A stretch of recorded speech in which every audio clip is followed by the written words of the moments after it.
Hello, hello. So, welcome to the presentation I made last year, whatever it might be. My name is Epiphany Adams. I was the MSW intern from 2024 to 2025, and one of my projects was pretty much researching the WIOA Act. And I decided not to just research it, but make a presentation so that whoever came in after me would be able to look at it and study it when they come in. So, what is the WIOA Act? It stands for Workforce Innovation and Opportunity Act, and this would just be like a basic review of it, some things that it entails, so on and so forth. So, first we'll go into like the history, the timeline, and what I mean by timeline is like what other policies like predated the current one, programs that it provides, the purpose of the application to the field placement that you're currently at, some limitations, and then references because we're social workers, we got to reference everything. So, the history of it is that one in the 70s and the 80s, specifically the 1900s, there was some economic shifts um, that kind of forced the government to develop some reform for the federal workforce. So it honestly just started with the federal workforce that needed some development. So by the 90s, when they developed the reform and there was economic growth as a result of it, they realized that employment outside of the federal workforce like was at a historical low. So what did they do? They created a policy that was a work first focus. So this was created as a reauthorization of the original Workforce Investment Act. So there was already one in place, but they had to reevaluate it, obviously. So originally, this is one of the predecessors, just one of them, and it had a variety of limitations. So, for instance, it was limited in funding, especially for like small and mid-sized businesses, so like businesses that were like 1 to 10 people, like 200 to like 500, because like big businesses obviously have like more than 500 people. So it was very limited when it came to supporting like anything below a large size. And training was like the last option. So in today's day and age, a lot of the jobs that we have require training. So like if you want to be a registered nurse, it requires training. If you want to be a truck driver, that requires your CDL, which also requires training. So training was the last option, employment was the first, which is a little backwards. I'm not gonna lie. And workers, and it was pretty much determined like, and I thought this was a little weird for the original one. It was like who was more or less likely to get a job. As we already know where this is going. So as a result of like who it was determining like who was more or less likely to get a job, it disproportionately impacted communities of color, immigrants, low income workers, and I'm gonna add on people who came from rural communities who don't have access to jobs and training. So something I wanted to note that I found is that this policy kind of pushed this welfare queen trope, which is a racist trope, because it was like, oh well, if you're not likely to work, then we're not gonna use you for the program, which is silly. We know. So how do we even get to WIOA, to the Workforce Innovation Act? So it started with the Wagner Hazer Act, and this was like the first act that mainly focused on employment of many. And here are some of them. So what this one did was it was the creation of U.S. employment services nationwide, and they had public employment offices. So this is like the first time where they're actually creating programs to help people get employment. By 1962, we have the Man Development Training Act, which was more focused on getting training if you wanted to be in the workforce. So it's separate from just the employment aspect. 1973 was the Comprehensive Employment and Training Act, which subsidized jobs for unemployed and disadvantaged individuals. So basically, it just helped you get a job. Like that's like the simple way of it.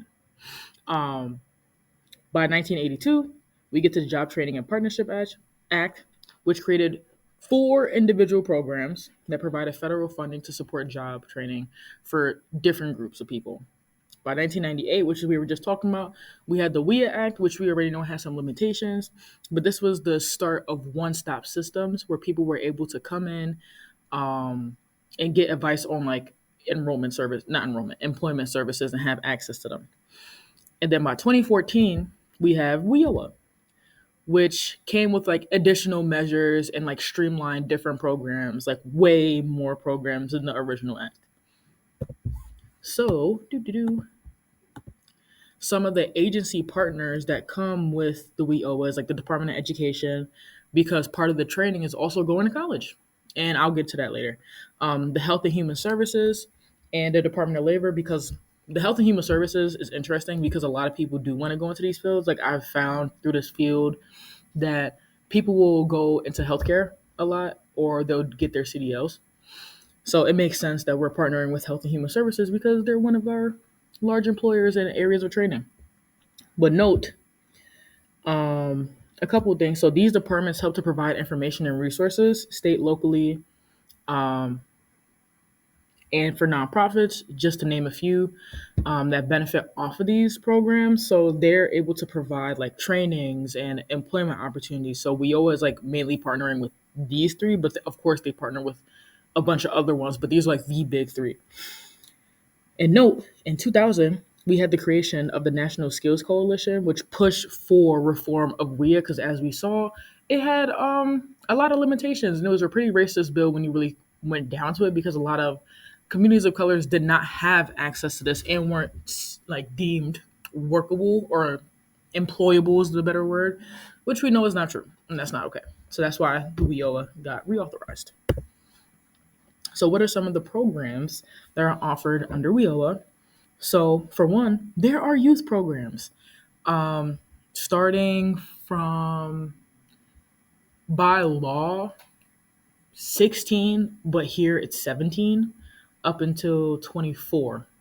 Because then, like, your mind develops and then you regain consciousness at 25. LOL. Anywho, some of the programs are like the Office of Career, Technical, and Adult Education. So, adult education and literacy is one of the functions of WIO. It's under Title II, which basically encourages and provides adult education, community college programs, and adult literacy, which is what I was talking about earlier, where WIOA is able to provide funds through the individualized training account, which you'll learn when you're here. For those who want training, and college is considered training. So, like if you want to go to cosmetic school, then you can get ITA funding for that. If you want to go back to college for like nursing, because you can go to college for nursing, then you get funded for that too. But it also goes for like your GED as well. So if you are an adult and you haven't graduated high school, then they'll help you get your GED as well. Then under Title IV, we have the State Vocational Rehabilitation Services Program. In this one is pretty self-explanatory, but it provides states with grants to support statewide vocational rehabilitation programs. And then the temporary assistance for needy families. So it helps states and territories included to operate programs designed for those who are low income to be self-sufficient. So obviously, like not obviously, but when you're low income, it's a little bit hard to like get a job, get experience, and have access to those resources. And as somebody who came from a low income family, I can attest to the fact that it was really difficult. And I wish I knew about programs like this because I think it would have definitely helped my family. But they're able to pretty much guide you through your journey of like being low income, getting a job, getting training so that you become self sufficient in the first place. So, what was the whole point of that, right? Because I gave you the programs and I should have put the purpose first, but I did. So, we're going to get to the purpose now. So, what's the purpose of WIOA? It was enacted pretty much to increase access to training and employment services because, as you saw from some of the previous policies, some of the policies either focused on training or focused on employment. And then when we got to WIA, which focused on training and employment, the basis of that was if you were more, like I said, more or less likely to work. So if they deemed you less likely to work, then you couldn't be part of the program, which we know is racist and xenophobic and classist. So that's not fair. So it was reauthorized so that it increased access to these services to support those who needed it and to help them succeed in the labor market. And WIOA is going to be needed more than ever given how the job market is currently. So WIOA also helped employers gain more skilled workers because part of WIOA is that they helped you get funding for training if necessary, and then allow job seekers to other career pathways that they probably didn't even think were possible or they didn't know did not need a degree. So application to field, you're gonna find. Oh, actually, it is not the BETC anymore. Formerly, so I have to change that. Teehee. The Workforce Downtown Buffalo Career Center is a one stop center, or is considered an American Job Center. So, what does the one stop centers provide? They provide comprehensive job seeking assistance, they provide orientation to receive additional services, the individualized training, which is basically like once you go through orientation, then you have access to do ITA.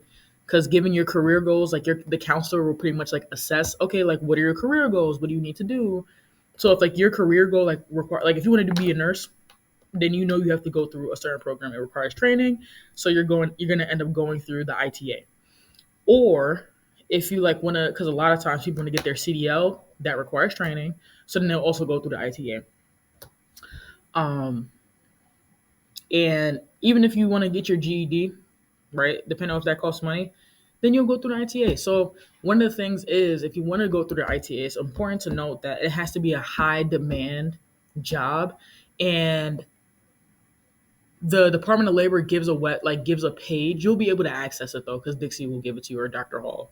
But it gives you a list of high demand jobs. And no random note, but I thought it was really interesting that security wasn't on it, given that you need a license for that. But also there's like armed security training too. But security wasn't considered a high demand, and I think one of the applications I would add to the policy in general, or like just the Department of Labor, is that I feel like depending on what area you're in, security, it's not security, the demand for certain things should change. Like I'm from New York City as I'm giving this presentation, LOL. But I think like in New York City, I found that a lot of people want to get their security license compared to like Buffalo. Like every dude I know wants to get their security license. And it was crazy because my partner lived with me during this internship, so he was able to access the workforce downtown Buffalo Career Center at the time and get some counseling. And he actually went through the Good Skills training, which is one of the partnership programs, where he got manufacturing skills and got his certificate at the end. So like I was saying, like each county has their own one-stop career centers. Um, and this will go from like city to city. So like in New York City, right, because we don't have counties, each borough has their own one-stop career center. Unfortunately, though, this the limitation to this is that rural areas don't have a one-stop career center. They have to travel to them. So it's still like this policy still has like an access problem, unfortunately, um, because not everybody knows about it, nor can they still access it. Like what you're gonna find during orientation is that transportation is like one of the main reasons why people don't get unemployed. You don't get unemployed, lol. Why they struggle to find employment, because like Buffalo doesn't have like the most reliable public transportation, but also the public transportation in Buffalo doesn't go everywhere.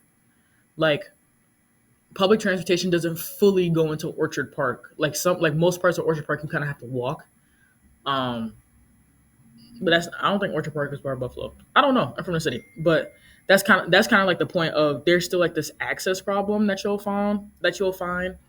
So when you're in the field, you're gonna find that there's like a lot of different barriers. But I know transportation was like one of the biggest ones because Buffalo is not a walkable city. It's also not the easiest city to transition through, like to what's the word, to commute in. Like if you don't got a car, then you have to really plan your time. Like as somebody who did not have a car, I really had to plan how to get here. But this is field, this is degree, so this isn't under wheel, but still, it's stuff like that to consider when thinking about like the field. But also like a lot of like if you know somebody who can benefit off of these resources, like definitely bring them here. Like I brought my partner here at the time, and he was able to benefit off of it and go to good skills training, get manufacturing, and now he works at UB as a cleaner, which is nice. Actually, by the time you watch this, I'll be in New York City with my partner. So at the time I'm recording this, he's working at UB. But at the time you see this, we'll be gone. Just letting you know. But LOL. So when you're doing your projects, you'll find that a lot of what the WIOA does will apply to your projects. So I'm gonna do another presentation for you later, but you can also expedite this if you want because I talk a lot. LOL. But these are just some of the applications to field. So I already went to this. So some of the personal experiences is I was telling you about the ITA training, which is under WIOA. So clients who want to work but need training come in for the ITA training, and it's for like if you need training or even school. But the funds, oh yeah, but need the funds to achieve the goal. So and clients like often come, like I was saying, come into this area to use the computers that we offer so that they can do their own job searches at their own time. Sometimes they might ask for help on like how to do an application.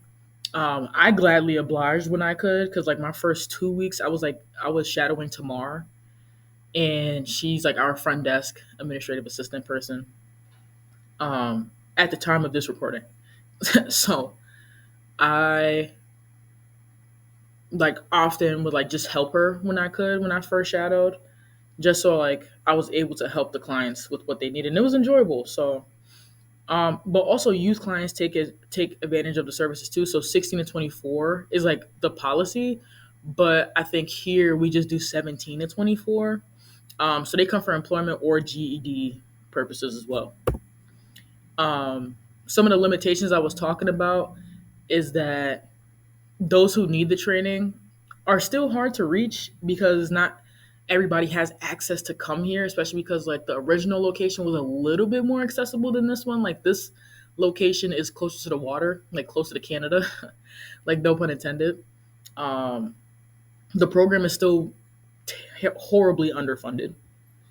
There's a struggle to find like local partnerships, like school, like people that were like that are willing to partner. Like UB is like obviously one of the number one employers, one of the number one employers. Epiphany, really?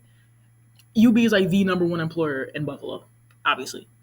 Um, but that's just one partnership that they could benefit off of. But we can't send everybody to UB, so it's a struggle to find those local partnerships.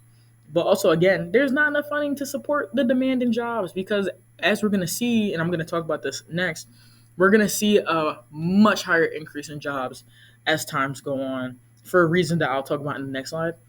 And those without degrees still struggle at disproportionate rates to secure a job. That was like one of the things my partner struggled with is that he didn't have his associates at the time of this recording. So he struggled to find a job because most of these jobs require a training, a certificate, or a degree, which I think is wild sometimes. I'm like, why do you need an associate's to work at a hotel? Like, why? No, I remember like one of that personal experiences is that you'll see a lot of these job descriptions and they'll have outrageous requirements that disproportionately affect people. Like one job was like to work at a hotel and required a bachelor's. I'm like, what do you need a bachelor's to work at a hotel for? That doesn't even make sense. Um, and another thing you'll find too is that a lot of clients don't have a degree. Some of them don't even graduate college. Or another thing that you'll see is that they have such a large gap in experience. I think the longest I saw was like 10 plus years in like working experience. Like, and that's a problem because like some jobs require references, which is also something that I was talking to my partner about. I think references should be done away with, unless you're like in corporate America, or they should just there's like a lot of stipulations that could go with this. But correction, that's not stipulations isn't the word. There's a lot that could go wrong, but at the same time, like references being necessary can really make or break somebody's job experience. Like if they require references, I think it should be like one should be mandated, but three is nuts because not everybody was close with their supervisors. Supervisors leave and people don't know. Like I've had experience. Like I remember one time I was applying for a job, and this was like before I even interned here. But I had an intern somewhere, and the name of the company changed. The supervisor I worked with left, so I didn't even have their personal phone number because it was just a professional thing. So how could I get a reference from this person? And it basically don't even exist anymore. Some of these people, they're like older. Some of these people are in their 60s looking for jobs. So their supervisor at the time was likely older than them. So there's a chance that their supervisor perished at some point. So this idea of references is limiting and stops people from getting jobs. Don't I will really go on like a 30-minute rant about how references suck. But that's also like a limitation that you'll realize that some people might need references, and that's ridiculous to me. So at the time of this recording, you have probably know that our political climate is not great. So I made an extra slide like months later because stuff was getting worse politically, and I we thought somebody else would win, and they did not, sadly. Um, so here is what I speculate might happen in like the next 3 years to WIOA, if they even think about going for it. But like a loss of funding, because one thing you'll find about WIOA, and especially what we do here, like Dr. Hall and Dixie are like really on it because they you'll see too. Um, it's a really research driven program, um, and it talks about like biases and how certain communities are disproportionately affected. So there is the possibility that they might just do away with this program entirely, um, and then there's going to be a significant loss. And we're seeing this happen now as I'm recording this, a loss of resources for those with disabilities who are searching for employment and need the accommodations. And then like I was saying, there's like a possibility that they might just do away with the program. Period. I would not be surprised by like the end of this, the program is gone, or it lacks so much funding that barely anybody could use it. And over time, I just fear that career centers may start closing, decreasing access to employment training and education resources because they might get less funding, and they're already underfunded as is. So I have this fear that they'll start closing down as a result of the lack of funding and being defunded more because it supports a certain, like not certain demographic, but it supports underserved, underrepresented, disenfranchised demographics. Because you'll also find that a lot of justice impacted people come here as well for their employment services and training purposes. So these are just speculations, right? Don't be afraid. Like the internship is still going to exist by the time you watch this recording, but these are just some of like what I predict might happen in like the next couple years. I pray that it does not, because this experience is like something you can apply everywhere you go, and it helps you build more awareness to what people might go through. It makes you think more about like how we access our stuff. Like when I got here, I was like I didn't like I I was in my ableist body, and now I've like done away with these ableist ideas because I even thought about how like the door in our original location was broken, or how it wasn't open all the time, or have it didn't have like an automatic opener. Like it made me think about little stuff like that, about how people with disabilities might not be able to access these resources because they're not physically accessible either. But these are just some speculations. Don't be afraid, because if you're listening to this, we're good. But still, like, just be aware as the political climate changes. It might change your projects a little bit too. Might, heavy might. Um, but we shall see. That is the end of the presentation. I hope you enjoyed. If you have any questions, of course, reach out to Dixie and Dr. Hall. But if you have any questions on the presentation or anything I've done, like you have full right to like email me, text me, like find you can easily find me on LinkedIn. Like my name is Epiphany Adams. So you can find me on LinkedIn and text me on there, and I'll gladly reply. So thank you. And I hope you enjoy your internship. Good luck.